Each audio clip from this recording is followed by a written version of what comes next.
नमस्कार। दोपहर समाचार में आपका स्वागत है।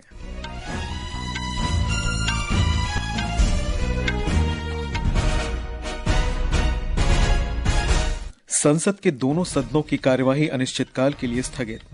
लोकसभा ने एक राष्ट्र एक चुनाव संबंधी विधेयक संसद की संयुक्त समिति को भेजा। राष्ट्रपति द्रौपदी मुर्मू ने कहा, भारत में अब तकनीकी रूप से उन्नत उपकरणों का निर्माण करके आत्मनिर्भरता के एक नए चरण की शुरुआत करने का समय है। केंद्रीय गृह मंत्री अमित शाह पश्चिम बंगाल के सिलीगुड़ी में सशस्त्र सीमा बल के 61वें स्थापना दिवस कार्यक्रम में शामिल हुए। राजस्थान में जयपुर अजमेर राष्ट्रीय राजमार्ग पर गैस टैंकर के कई वाहनों से टकराने के कारण लगी भीषण आग में 8 लोगों की मौत और 30 से अधिक घायल। हरियाणा के पूर्व मुख्यमंत्री ओम प्रकाश चौटाला का गुरुग्राम में निधन। और भारत ने अफ्रीकी देश लेसोथो के लोगों की खाद्य सुरक्षा तथा पोषण संबंधी आवश्यकताओं को पूरा करने के लिए मानवीय सहायता प्रदान की। दोपहर समाचार के साथ मैं निखिल कुमार। संसद के दोनों सदनों की कार्यवाही अनिश्चितकाल के लिए स्थगित कर दी गई है। सदन की कार्यवाही आज सुबह जब शुरू हुई तो विपक्षी सदस्यों ने डॉक्टर भीमराव अंबेडकर पर केंद्रीय गृह मंत्री अमित शाह के बयान पर नारेबाजी शुरू कर दी। अध्यक्ष ओम बिरला ने सांसदों से नियमों का सख्ती से पालन करने और संसद के किसी भी द्वार पर विरोध प्रदर्शन से दूर रहने का आग्रह किया। संसद की गरिमा, मर्यादा सबकी सामूहिक जिम्मेदारी है। संसद भवन परिसर में किसी भी द्वार पर किसी भी तरह का धरना प्रदर्शन करना उचित नहीं है। आप सभी को इस विषय पर नियमों की अनुपालना करना सुनिश्चित करना पड़ेगा, नहीं तो संसद को उचित कार्रवाई करनी पड़ेगी। उधर राज्यसभा में हंगामे के कारण सदन की कार्यवाही पहले दोपहर 12 बजे तक के लिए स्थगित की गई। सभापति जगदीप धनखड़ ने सांसदों से जनता के विश्वास तथा अपेक्षाओं का सम्मान करने का आग्रह किया। These parliamentary disruptions, no public trust and expectations. Our fundamental duty to serve with diligence lies neglected. I urge every parliamentarian, regardless of party, to examine their conscience. The citizens of our democracy, 1/6 of humanity, deserve better than this spectacle. We squander precious opportunities that could serve the greater good of our people. दोपहर 12 बजे सदन की कार्यवाही दोबारा शुरू होने पर एक राष्ट्र एक चुनाव विधेयक के लिए संसद की संयुक्त समिति के 12 सदस्यों को नामित करने का प्रस्ताव रखा गया। अपनी समापन टिप्पणी में श्री धनखड़ ने खेद व्यक्त किया कि इस सत्र के दौरान लगातार व्यवधानों के कारण कामकाज की अवधि लगभग 40% थी। उन्होंने सदस्यों से लोकतांत्रिक मूल्यों के प्रति अपने विश्वास की पुष्टि करने का आह्वान किया। सभापति ने सार्थक बहस और विमर्श का आह्वान किया। श्री धनखड़ ने कहा कि नियम 267 के तहत प्रस्ताव को अनुचित रूप से आगे बढ़ाना खेदजनक है और सदन को गरिमा के साथ कार्य करना चाहिए। बाद में उन्होंने सदन की कार्यवाही अनिश्चितकाल के लिए स्थगित कर दी। संसद का शीतकालीन सत्र पिछले महीने की 25 तारीख को शुरू हुआ था। और जानकारी के लिए बात करते हैं संसद के बाहर उपस्थित हमारे संवाददाता धर्मेंद्र कुमार राय से। धर्मेंद्र, संसद का जो शीतकालीन सत्र है आज भी जो है हंगामे के साथ संपन्न हुआ और कुल मिलाकर देखें तो करीब 1 महीने तक यह सत्र चला और ज्यादातर समय हंगामे में ही बीता। बिजनेस समूह अडानी ग्रुप के कथित भ्रष्टाचार और अमेरिकी संस्था जॉर्ज सोरोस के फाउंडेशन के कांग्रेस पार्टी के वरिष्ठ नेताओं के साथ कथित संबंध का मुद्दा भी पूरे सत्र में दोनों सदनों में छाया रहा। लेकिन एक ऐतिहासिक बात जो इस सत्र के दौरान देखने को मिली वह थी भारतीय संविधान की 75 वर्षों की गौरवशाली यात्रा। इस पर दोनों सदनों में व्यापक चर्चा हुई और चर्चा के बाद सरकार की ओर से दोनों सदनों में जवाब भी दिया गया। चर्चा के दौरान दोनों पक्षों के सांसदों ने गौरवशाली भारतीय संवैधानिक इतिहास की यात्रा के पन्नों को पलटा। इस दौरान दोनों पक्षों के बीच कई बार तीखी नोकझोंक भी देखने को मिली। और जहां तक बात करें, प्रधानमंत्री नरेंद्र मोदी ने लोकसभा में जो है चर्चा के बाद जवाब देते हुए कहा कि जो संवैधानिक यात्रा रही है देश की, इसने लोकतंत्र को मजबूत करने का काम किया है। वहीं राज्यसभा में जवाब गृह मंत्री अमित शाह ने दिया, लेकिन उनके संबोधन के दौरान डॉक्टर अंबेडकर पर जो टिप्पणी की गई, ये बातें मुख्य विपक्षी दल कांग्रेस को बहुत नागवार गुजरी। इसे लेकर टकराव की स्थिति दोनों सदनों में इस सत्र की समाप्ति तक बनी रही। लेकिन जहां तक विधेयकों की बात करें जो इस सत्र के दौरान पारित हुए, उसमें एक राष्ट्र एक चुनाव जो विधेयक है वो लोकसभा में पेश हुआ और इसे जो है बाद में संसद की संयुक्त समिति को भेज दिया गया। और सत्र में जो कई और महत्वपूर्ण विधेयक भी पारित किए गए, विमानन क्षेत्र को मजबूती देने वाला जो भारतीय वायुयान विधेयक है उसको संसद की मंजूरी मिली। वहीं जो औद्योगिक क्षेत्र है उनके लिए काफी महत्वपूर्ण माना जाने वाला बॉयलर और ऑयल फील्ड विधेयक भी राज्यसभा से पारित किया गया।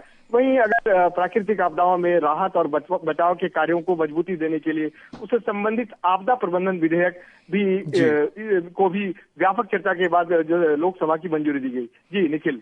धर्मेंद्र, इस महत्वपूर्ण जानकारी के लिए आपका बहुत बहुत धन्यवाद। राष्ट्रीय जनतांत्रिक गठबंधन सांसदों ने कल 2 भाजपा सांसदों के घायल होने की घटना को लेकर आज संसद भवन परिसर में विरोध प्रदर्शन किया।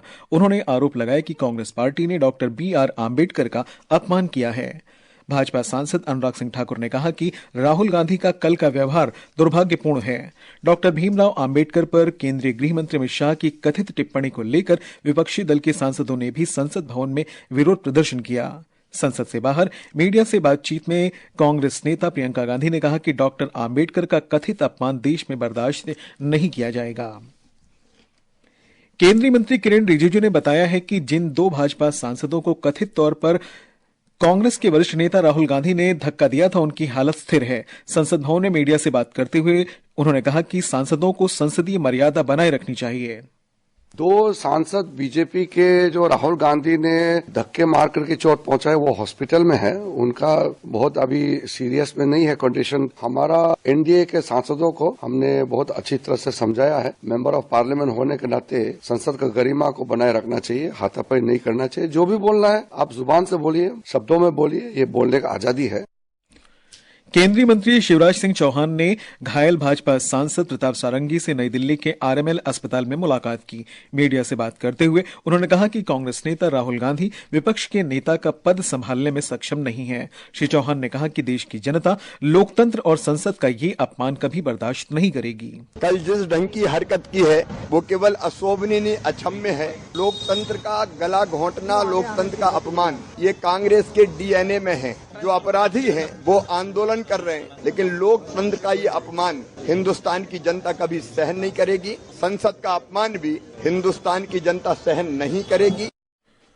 कांग्रेस के वरिष्ठ नेता राहुल गांधी के खिलाफ एफआईआर दर्ज होने पर कांग्रेस सांसद प्रियंका गांधी वाड्रा ने कहा कि भाजपा नेता राहुल गांधी पर झूठी एफआईआर दर्ज करा रहे हैं। सरकार का डेस्परेशन है, ये इसी चीज का सिंबल है कि कितने डेस्परेट हो गए हैं कि आज ऐसे एकदम झूठी बातें, झूठा एफआईआर। राहुल जी कभी किसी को पुश नहीं करेंगे। मैं उनकी बहन हूँ, इतने सालों से मैं जानती हूँ, कभी इस तरह की हरकत कभी कर ही नहीं सकते और फ्रैंकली देश भी जानता है। इस बीच राम मनोहर लोहिया अस्पताल के निदेशक डॉक्टर अजय शुक्ला ने बताया कि आज सांसद प्रताप सारंगी और मुकेश राजपूत की हालत बेहतर है। नई दिल्ली में मीडिया से बातचीत में डॉक्टर शुक्ला ने कहा कि दोनों सांसदों का रक्तचाप नियंत्रण में है और उनके सीटी स्कैन तथा एमआरआई रिपोर्ट सामान्य है। उन्होंने कहा कि श्री राजपूत ने चक्कर आने की शिकायत की और श्री सारंगी हृदय रोगी, इसलिए दोनों को वर्तमान में निगरानी में रखा गया है। बीपी दोनों का कंट्रोल में है। हम लोग मुकेश राजपूत जी को थोड़ा भी सिर में भारीपन और चक्कर अभी भी हल्के हैं। सारंगी जी, उनको पुरानी हार्ट की प्रॉब्लम है, इसलिए दोनों को अभी ऑब्जर्वेशन कंटिन्यू करना है। अभी दोनों आईसीयू में ही हैं। जो सीनियर डॉक्टर्स, जो ट्रीटिंग डॉक्टर्स हैं, वो डिसीजन लेंगे कि आगे क्या करना है। एक राष्ट्र एक चुनाव से संबंधित 2 विधेयकों की संसद की संयुक्त समिति को भेजा गया है। समिति में लोकसभा के 27 सदस्य और राज्यसभा के 12 सदस्य हैं। लोकसभा की कार्यवाही आज जब शुरू हुई तब विधि और न्याय मंत्री अर्जुन राम मेघवाल ने संविधान 129वां संशोधन विधेयक 2024 और केंद्र शासित प्रदेश कानून संशोधन 2024 को संसद की संयुक्त समिति को भेजने का प्रस्ताव पेश किया। ये समिति संसद के अगले सत्र के अंतिम सप्ताह के पहले दिन तक अपनी रिपोर्ट सदन को सौंप देगी।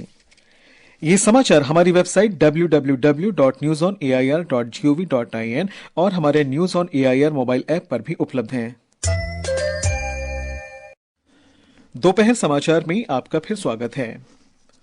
राष्ट्रपति द्रौपदी मुर्मू ने आज एक औपचारिक समारोह में सिकंदराबाद में प्रतिष्ठित college of defence management CDM को राष्ट्रपति ध्वज से सम्मानित किया। राष्ट्रपति का ध्वज किसी भी संस्थान की व्यावसायिक उत्कृष्टता का प्रमाण है। इस अवसर पर राष्ट्रपति ने कहा कि रक्षा क्षेत्र में देश की आत्मनिर्भरता और रणनीतिक साझेदारी न केवल देश की सीमाओं की रक्षा करेगी बल्कि इसकी रणनीतिक वैश्विक साझेदारी को भी मजबूत करेगी।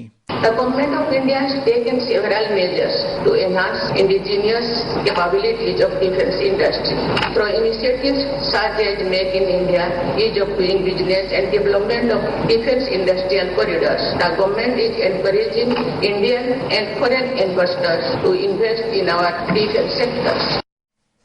राष्ट्रपति ने कहा कि अब भारत में तकनीकी रूप से उन्नत उपकरणों का निर्माण करके आत्मनिर्भरता का एक नया चरण शुरू करने का समय आ गया है।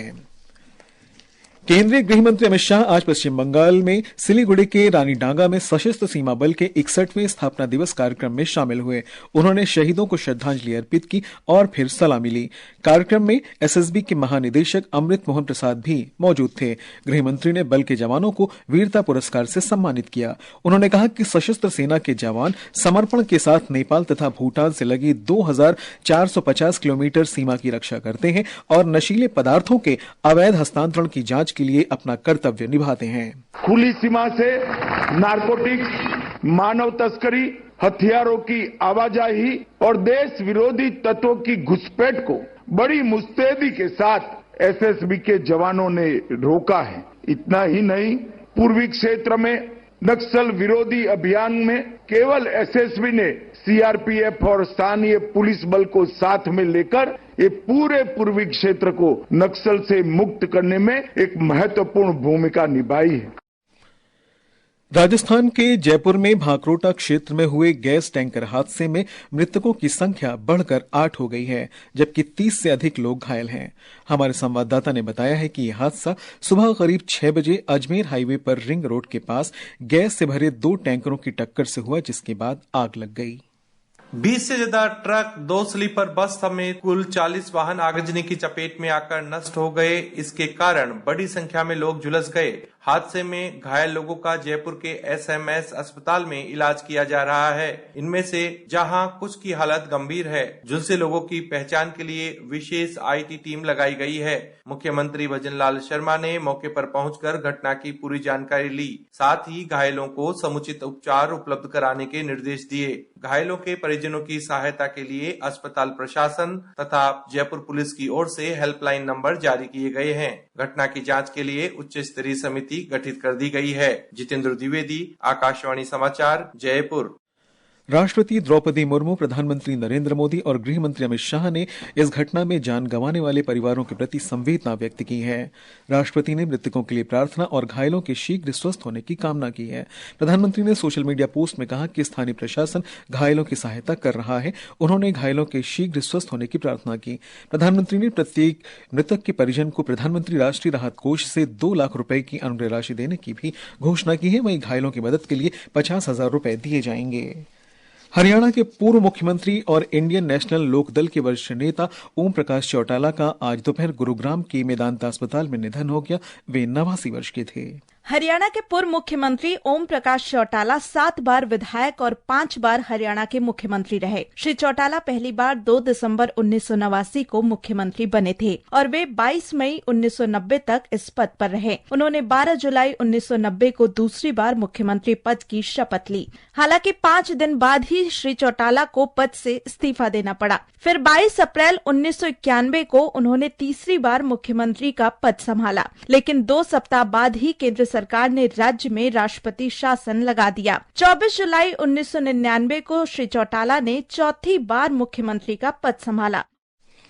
प्रधानमंत्री नरेंद्र मोदी ने हरियाणा के पूर्व मुख्यमंत्री ओम प्रकाश चौटाला के निधन पर दुख व्यक्त किया है। श्री मोदी ने कहा कि प्रदेश की राजनीति में श्री चौटाला वर्षों तक सक्रिय रहे और चौधरी देवीलाल जी के कार्यों को आगे बढ़ाने का निरंतर प्रयास किया।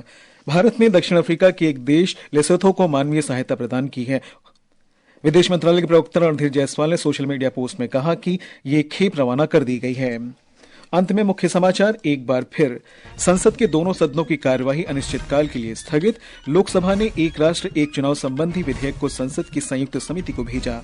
राष्ट्रपति द्रौपदी मुर्मू ने कहा, भारत में अब तकनीकी रूप से उन्नत उपकरणों का निर्माण करके आत्मनिर्भरता के एक नए चरण की शुरुआत करने का समय है। केंद्रीय गृह मंत्री अमित शाह पश्चिम बंगाल के सिलीगुड़ी में सशस्त्र सीमा बल के 61वें स्थापना दिवस कार्यक्रम में शामिल हुए और हरियाणा के पूर्व मुख्यमंत्री ओम प्रकाश चौटाला का गुरुग्राम में निधन। इसके साथ ही दोपहर समाचार का ये अंक समाप्त हुआ। नमस्कार।